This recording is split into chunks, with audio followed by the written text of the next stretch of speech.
Narito na nga mga idol ang ating mainit-init na updates mula nga dito sa basketball. Ito nga ngayong si Coach Tim Cone ay namumroblema nga ito ng malala ng kanya nga ngayong naisip na wala nga umanong kapalitan sa center position ngayon itong si Japit Aguilar.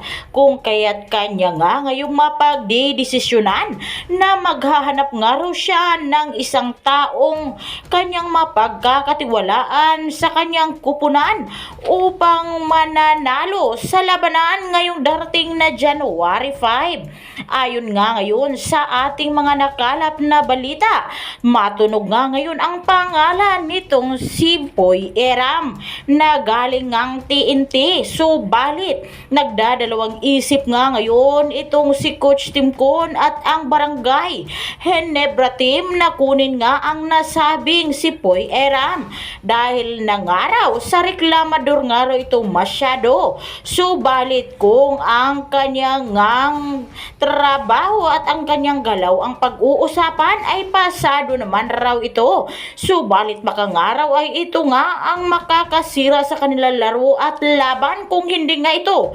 makokontrol nito ang kanyang pagkareklamador pagdating nga sa laban. Subalit kung sa center position lamang ang pag-uusapan ay palong-palo naman raw itong si Boy Eram sa galawan. Subalit nandoon nga rin ngayon ang kanilang isang pinagpipilian na itong si Kinmark Carieno na galing nga sa Terraferma Deep na kung saan nga ay bata pa nga raw ito at hahasain lamang nila upang ito'y magiging bihasa sa laban dahil itong si Kinmark Carieno ay batang-bata pangaraw at mataas pa nga ang magiging karir nito at ang pagdadaanan sa nasabing laban, kaya kailangan lamang raw itong hasain ng mabuti nitong si Coach Tim Cone.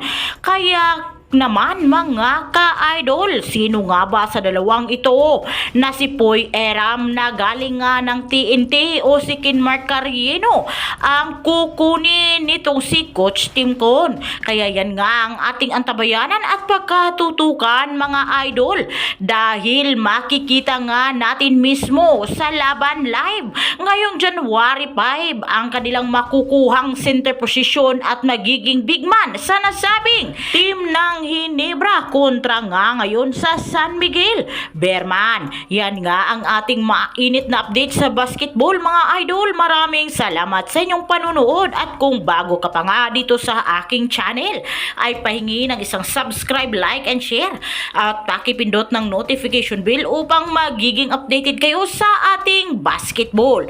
Maraming salamat mga idol.